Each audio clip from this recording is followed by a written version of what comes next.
Praise the Lord. கர்த்தருடைய நாமத்துக்கு மகிமை உண்டாவதாக.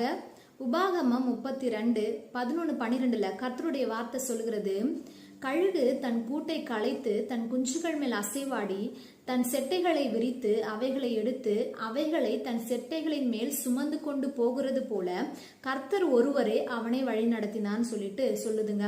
கழுகு தன்னுடைய கூட்டை உயரமான இடத்துல குச்சி நார் அப்புறம் பஞ்சு போல பொருளை வச்சு கட்டுது.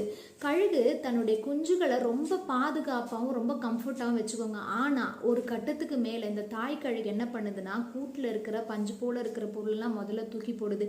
அப்படி ஒரு பொருளா இது தூக்கி போட்டு கூட்டு முழுவதுமா கலைச்சி இந்த குஞ்சுகள் என்ன ஆகுதுன்னா கீழே விழும்படி செய்யுது. இந்த குஞ்சுகள் கீழே தரையில வந்து விழுறதுக்கு முன்னாடியே இந்த தாய் கழுகு பறந்து வந்து தன்னுடைய செட்டைகளினால அதை தாங்கி சுமந்து பறக்க ஆரம்பிக்குது.